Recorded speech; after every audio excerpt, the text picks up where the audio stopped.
이스라엘 백성들이 하나님을 믿으면 다 되는 줄 알았는데 하나님을 등에 돌리고 우상을 섬기면서 자신들의 멋대로 방향을 잃었어요. 하나님은 선지자를 보내면서 계속 그들을 깨우치십니다. 돌아오라고, 내가 너의 하나님이라고 함에도 그들은 계속 고집스럽게 하나님이 원치 않는 세상 길로 계속 가요. 결국은 이스라엘 백성이 멸망할 당시에는 이 지구상에서 지금까지 이 지구촌의 모든 역사를 통틀어서 최고로 포악스러운, 최고로 악한 나라들이 일어납니다. 그러니까 아시리아는 북쪽 이스라엘을 점령해버린 나라고요. 사마리아를 혼혈적으로 다 바꿨습니다. 남자는 다 데려가고 이방 사람과 뒤섞어서 사마리아 땅은 저주의 땅으로 바꿔버립니다. 아수르가. 근데 그 강력한 나라가 순식간에 사라져버려요. 그리고 조그마한 바벨론이 갑자기 일어나더니 지구촌의 최고로 강한 국가를 만들어요. 그들은 전쟁으로 말하면 상상을 초월하는 악한 사람들이었습니다. 남쪽 유다가 그들에게 무너져요. 그리고 또 한 번의 위기가 오는데 로마가 일어납니다. 바로 앞전에는 헬라라고 하는 알렉산더 대왕이 일으켰던 헬라, 그 무시무시한 그 나라들이 쭉 일어나면서 그리스 국가죠. 그 나라들이 일어나면서 이렇게 4번에 걸쳐서 치고 빠지는데 전부 다 다니엘이 예언했던 나라들이에요. 근데 지금까지 그 후로도 이렇게 포악스러운 나라는 없었어요. 근데 그 모든 나라들이 일어나서 어디를 공격했냐면 이스라엘을 쳐부십니다. 구약 성경 예언한 바고 그 예언한 대로 그 일은 계속 진행되고 있어요. 그리고 지금 오늘 본문을 여러분이 대하는 이 과정에서 주신 볼 것은 로마가 마지막 AD 70년 예수님이 십자가에 죽으시고 부활하신 후 약 35년에서 40년 사이, 그때 이 성전을 불태우고 완벽하게 예루살렘을 깨뜨려 버립니다. 그리고 그들을 끌고 나가서 전 세계로 흩어버리니까 디아스포라라는 이름으로 이제 이스라엘이란 유대란 나라는 없어져 버렸습니다. 그리고 3000년 후에 영국이 빠져나가면서 2차 세계전이 끝나면서 유대인들에게 약속을 해놓고 슥 빠지면서 나라도 아니게 기가 막히게 이쪽은 팔레스틴 사람들, 이쪽은 유대 사람들 갖다가 정착전을 주고 빠져나갔어요. 지금도 그 땅이 정리가 안 되어서 지금 하마스라고 하는, 또 지금 이스라엘이라고 하는 나라하고 전쟁이 있는 겁니다. 우리는 지금 성경의 애정 이야기가 막연한 어떤 이야기가 아니고 현실인 것을 인지해야 돼요. 그대로 진행되고 있어요. 오늘의 이 시편, 눈물을 흘리며 씨를 뿌리는 자는 기쁨으로 거두리로다. 울며 씨를 뿌리러 나가는 자는 반드시 기쁨으로 그 곡식단을 가지고 돌아오리로다. 이 성경은 어찌 보면 되게 은혜가 돼요. 그래, 눈물로 기도하면 좋은 걸 거두지. 이 정도 우리는 들어왔어요. 근데 그 당시에 이 노래를 부르고 있는 그분들의 상황으로 가면 결코 쉬운 성경이 아닙니다. 생각해 보십시오. 갑자기 고레스 임금이, 야, 유대인들, 너희가 섬기는 여호와 신을 가서 섬기고 너희가 섬기던 예루살렘 가서 니네가 섬기던 그 신의 성전을 지어라. 경비를 주고 여권을 만들어준 거예요. 지금 말하면. 왜? 곳곳에 군인이 시켰으니까 통과할 수 있는 패스포드를 준 거예요. 그들이 돌아옵니다. 근데 이거는 그 잡혀가서 70년이 지날 때 자신들이 돌아갈 이유를 잃어버린 사람들이죠. 그리고 갈 수 있는 힘도 없는 사람들이죠. 이미 선진국 문화 속에 젖어서 70년을 살았으니까 한 세대는 지나가 버렸습니다. 근데 그들에게 니네 유대인이잖아, 돌아가라고, 니네 신 섬기라고 이래 할 때 그들이 어떤 생각이 있게요? 야, 이거 계시가 왔다? 전혀 그러지 않았습니다. 갑자기 우리 고향 땅, 조상이 살던 땅, 여호와 하나님이 살게 해서 우리 조상들이 털을 닦고 살았던 그 땅으로 간다는 것은 희망이죠. 왜? 고향 땅을 가는 거니까. 그래서 이들은 이 시편 126편을 였으면은 한번 볼까요? 126편을 성경을 보십시오. 이 선포될 때 이들이 뭐라고 표현하냐면 얼마나 감동이 컸는지 여호와께서 시온의 포를 돌려보낼 때 우리는 꿈꾸는 것 같았다. 그때에 우리 입에는 웃음이 가득하고 우리 혀에는 찬송이 찼었다. 그때 문나라 가운데에서 말하기를 여호와께서 그들을 위하여 큰 일을 행하시다 하였도다. 여호와께서 우리를 위하여 큰 일을 행하셨으니 우리는 기쁘도다. 감동이었죠. 너무너무 놀라운 감동이죠. 어떻게 이방 왕이 포로로 끌어다가 노예로 막 부려먹던 사람들이 갑자기 돌아가라고 하면서 경비를 주고 애우를 하나. 그래서 첫 번째 올 때는 스룹바벨이 돌아오면서 성전 건축을 희망을 갖고 돌아와요. 그래 드디어 주전 538년에 돌아옵니다. 그리고 성전 건축을 그들은 꿈꾸며 돌아왔어요. 그리고 성전 재건을 준비해서 진행을 합니다. 2차 다시 풀어줄 때는 그때는 바로 이제 페르시아의 아닥사스다 왕이 보내는 건데 에스라가 주인이 되어서 리더가 되어서 주전 458년에 귀환을 해요. 세 번째 돌아온 사람은 느헤미가 중심에서 주전 444년에 돌아옵니다. 이분들은 와서 뭐 했냐면 성벽을 다시 수축을 해서 완성을 시키는 작업을 해요. 근데요, 여기서 본문의 이 시편이 부르짖을 때는 어떤 상태에 있는가 생각을 그리 들어가 봐야 됩니다. 자, 고향이라고 하는 애적 하나님의 나라, 아브라함 조상 때부터 주었던 축복의 그 땅을 향해서 그들은 정말 감격의 마음을 품고 희망을 품고 돌아오고 있어요. 왔는데 와보니 자신들의 터가 없어요. 이미 다 빼앗겼어요. 그곳에 눌러 앉아 들어왔던 사람들이 완전히 주인공이 되었고 자기들은 발틀 틈이 없어요. 그리고 그들은 거칠게 이들을 공격적으로 대항을 합니다. 그것은 여러분이 느헤미야서 보면 알죠? 도비야 산발락 같은 강력한 힘을 가지고 있었고 벌써 털을 닦아서 70년이 완전히 주인이 된 거예요. 터줏대감 된 거야. 근데 유대인이 돌아오니까 그들을 거침없이 저항하면서 쳐내기 시작합니다. 들어갈 틈이 없어요. 근데 더 큰 일은 사명이 있어요. 성전을 지어야 된대요. 근데 가진 돈이 없습니다. 근데 더 문제는 느헤미야서를 보면 아시지만 딸도 아들도 먹을 것이 없고 재산이 없어서 그걸 갖다 구워다가 먹었는데 갚을 돈이 없는 거예요. 그분 딸은 다시 노예로 팔려가고 아들도 잡혀가는 거예요. 근데 데려올 힘이 없어요. 돈이 없으니까.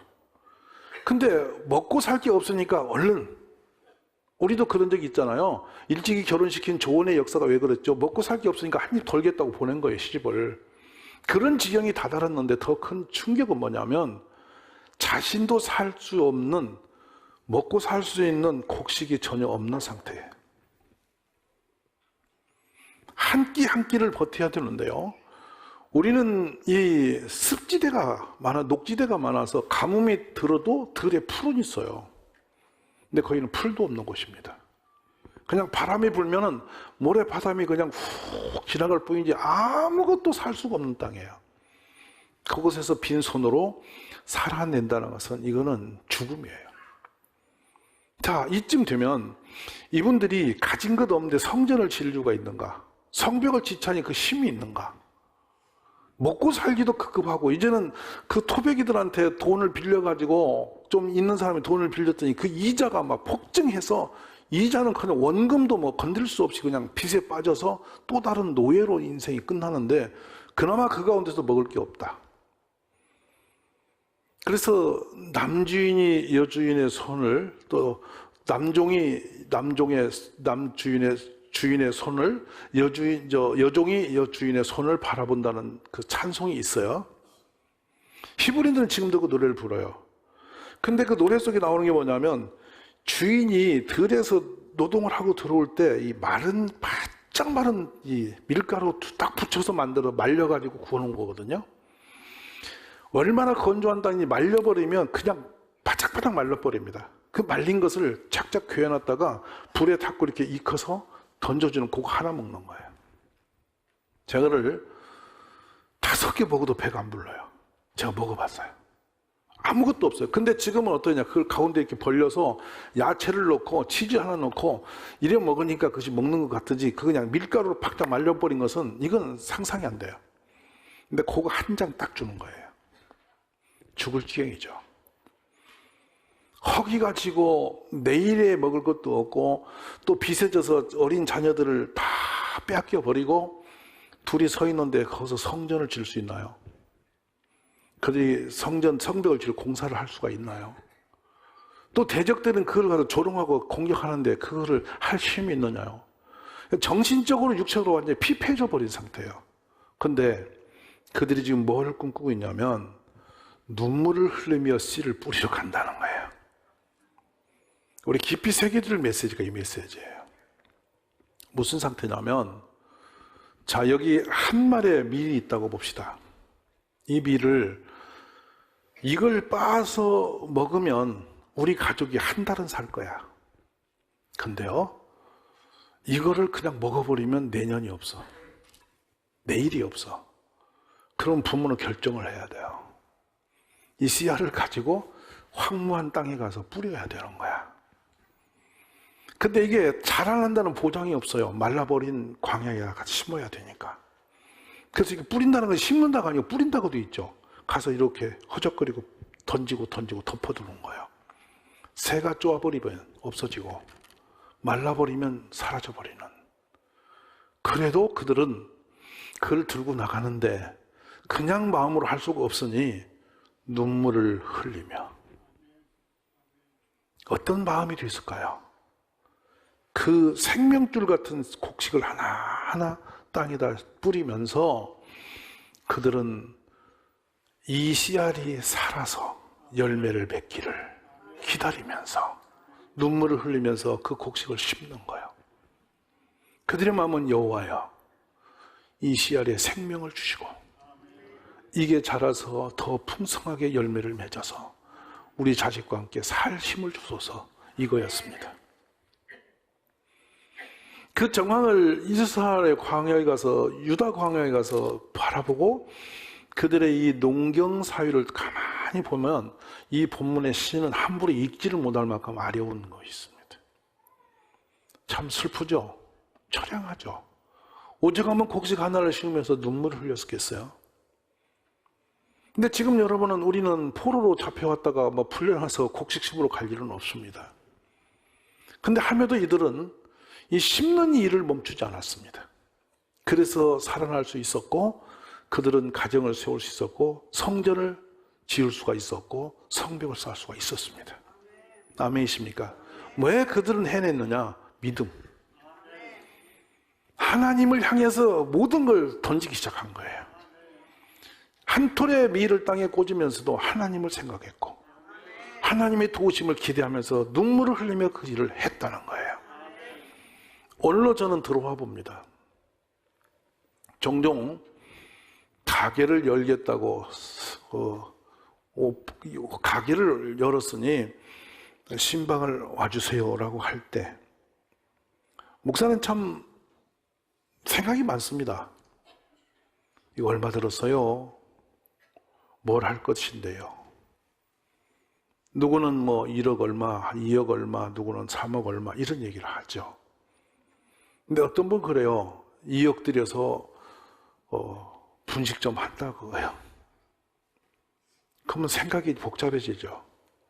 저 분식 저걸 밀가루 국수를 몇 그릇 팔아야 2억이 돌아올까? 오늘은 할 게 없으니 그거라도 방법인 줄 알고 오늘 도전했는데 저 투입한 저 경비는 가진 돈일까 빚낸 돈일까? 거다수가 빚을 내서 얹힌 돈들이죠. 신용이나 인간의 삶의 줄을 다 대서 끌어들 대로 다 끌어다 그걸 시작하시는 거 아닙니까? 근데 다른 재능이 없고 가진 게 없으니 그거밖에 길이 없어서 거기다가 분식점 열었다는 거예요. 설교하면서 하나님 이 가정을 축복해달라고 들면하며 복을 받게 해달라고 하지만 마음이 한없이 무거워요. 왜냐하면 그 계산이 안 나와요. 물론 종종 그런 말이에요. 믿음은 바라는 것도 일상이라고. 막 그렇게 막 무차별 믿으면 된다는데 믿음을 없어서 하는 게 아니고 현실이 너무 처량해서 아픈 거예요. 어느 날 가게가 되지 않아서 문을 닫게 되면요, 지금까지 들었던 모든 인테리어를 또 뜯어내는 게 돈이 필요하고, 자신이 사왔던 그 기구를 파는데 또 돈이 필요하고, 망해서 문 닫을 돈이 없어 문을 못 닫을 만큼 무너져버린 가정이 수없이 많습니다. 그분들이 무슨 힘으로 살까? 그 다음은 어찌 되는 것인가? 우리는 남의 일이기 때문에 체감되지는 않지만은 참 죄송하게도 가슴으로 그냥 오거든요. 그래서 개업할 때 찾아가갖고 제가 말린 집도 많아요. 얼마나 기분 나쁘겠어요. 목사가 축복을 하고 뭐대로 했냐고, 그만하면 안 되냐고 막 이런 말 하고, 그것이 개업 예배가 아니라 폐업 예배 드리듯이 하니까 제가 많이 아파요. 오면서 참 많이 울어. 제가 새벽에 그 아랑아랑 그 모습이 탁자 몇 개 이렇게 그게 주방 기구 몇 개가 막 눈에 왔다 갔다 하는 거예요. 슬픈 거예요. 그러면 그분들의 마음을 얼마나 처량할까.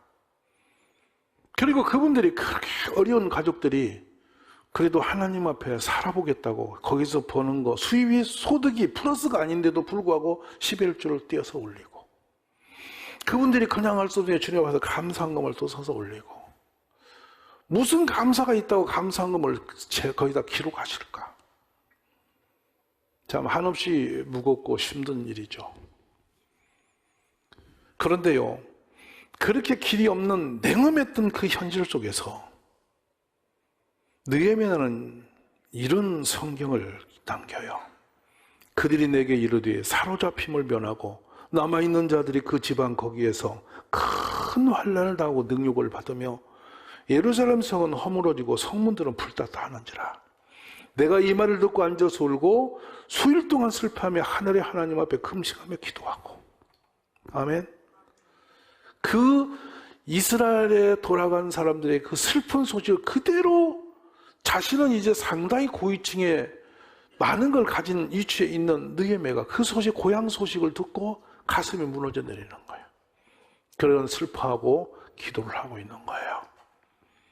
드디어 그는 그곳에 성벽을 회복하기 위해서 이제는 머리가 되어서 파송을 받아갑니다. 그래서 그는 이런 내용 다시 한번 읽어볼까요?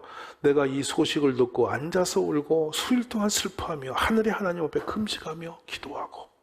아멘.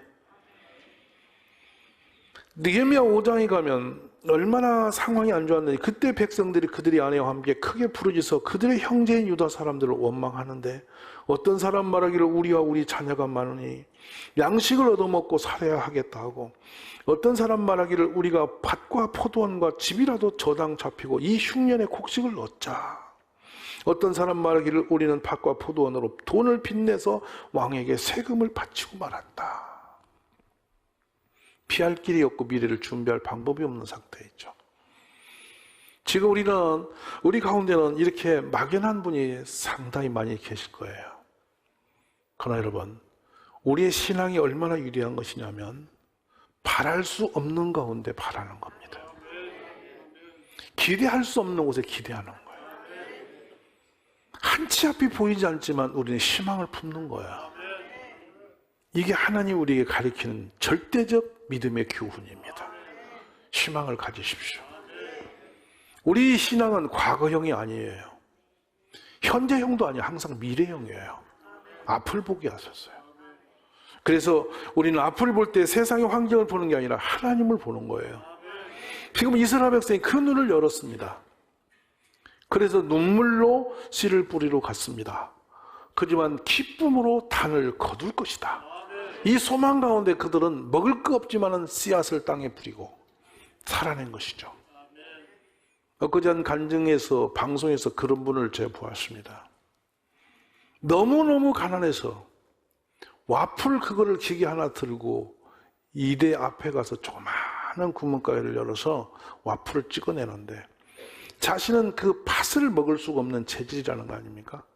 팥이 너무도 싫어서 자기가 먹고 싶은 것을, 밥도 사 먹을 돈이 없으니까 와플 속에 자기가 먹고 싶은 걸 야채도 좀 넣어서 이렇게 눌려서 그걸 먹기 시작했는데, 학생들이 하나 들어와서 그걸 이렇게 줘보면 이게 맛있다고 이걸 해달라고 해서 이제 와플로 겨우겨우 풀칠하고 사는데, 그것도 장사라고 옆에서 또 와플집이 또 생기고 또 생기고 계속 생기는 거야. 앞이 없더래요. 하루도 살 길이 없더래요. 그래서 하나님께 그냥 기도하는 거야. 그거 속에서 살 길을 찾으려고 몸부림을 한 거야. 근데 말이죠, 참 신비로운 일이 벌어져요. 딸이 어느 날 와가지고 엄마 나 1,000만 원만 줘 그러더래. 왜? 그랬더니 하나님께 헌금하려고 그래. 얼마나 가슴이 무너지는지. 이것아 철이 없지. 근데 차마 거절을 못하고 응 그래 해놓고 철이 없어서 저렇게 없나. 1,000만 원이 어디 있다고. 이렇게 해가지고 예배당 가서 눈물로 기도하는데 하나님 뭐라고 말씀하냐면 1,000만 원 없으면 10,000원씩 1,000번 오면 되지. 이렇게 밀려오는 거 가슴에. 그래서 그날부터 이 10,000원씩 하나씩 봉투를 넣으면서 그 숫자를 쌓여가는 게 즐거워서 교회를 한 번 갈 걸 2번 가게 되고 자꾸만 가게 되고 그걸 데리고 나니까 기도가 되기 시작했어. 기도를 하는데 놀라운 일은 이대 학생들이 보니 원조 아주머니가 망하게 생긴 거예요. 애들이 자기들의 사이트에 올려서 여기 와플의 원조는 누구다 사진을 찍어 올리고 홍보를 시작하더니 옆에 있는 와플이 다 스스로 없어져 버리고 혼자 돼서 이분이 대성공을 한 거예요. 그래가 자기는 가난한 사람의 입지를 아니까 얼마나 어려운 줄 아니까 와플을 들고 있는데 와서 나도 하나 열어달라고 나도 하나 열으려고 그래서 수백 개의 체인점이 열렸다는 거야. 근데 장비 없이 돈 없이 그냥 할 수 있도록 자기는 도우면서 하나님의 가족을 넓혀가는 게 즐겁다고 간증을 하는 거예요. 여러분, 앞이 없어도 주님은 길을 여세요. 때로는 주님이 깜깜한 가운데도 어둠 속에서 역사를 크게 하시는 거예요. 이스라엘 백성들을 출애굽시킨 다음에 가장 치명적인 골짜기 속에 그들을 멈추게 하시고 바로를 들어서 몰아붙인 겁니다. 다 죽은 줄 알았어요. 근데 그 밤에 주님은 바닷길을 열으셨어요. 이와 같이 주님은 믿는 자에게 소망을 주시는 모임을 믿으십시오. 그래서 항상 신앙은 바라보는 겁니다. 오늘의 현실에 묻히지 마시고 하나님의 역사하심을 바라보면서 나아갈 때 하나님이 도우심이 있을 줄 믿으십시오. 때로 우리는 얼마나 앞이 깜깜할 때가 많습니까? 어떤 치유가 되지 않는 병에 매였을 때, 또 어떤 가난에 휘말려서 더 이상 힘을 써도 막을 길이 없을 때, 이게 끝이구나 할 때가 참 많은 겁니다. 그렇지만 안심하십시오. 믿음을 가지면 주님이 일으켜 주심을 믿으시기 바랍니다. 눈물로 기도하는 부모의 기도는 반드시 열매가 있다. 역사가 있다.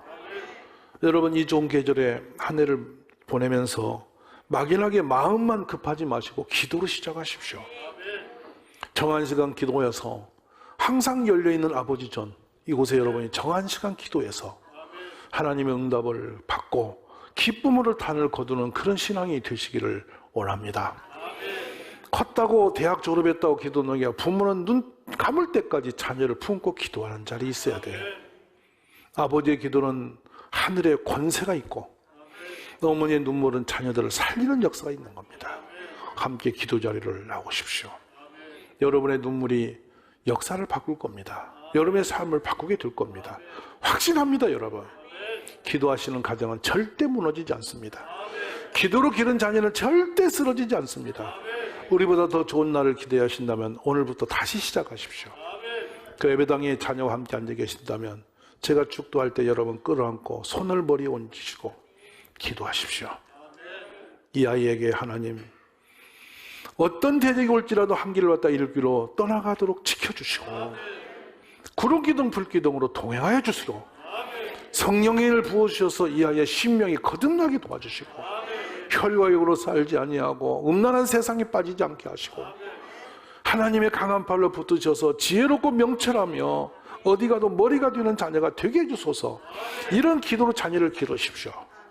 지금은 눈물로 씨를 뿌릴 때입니다.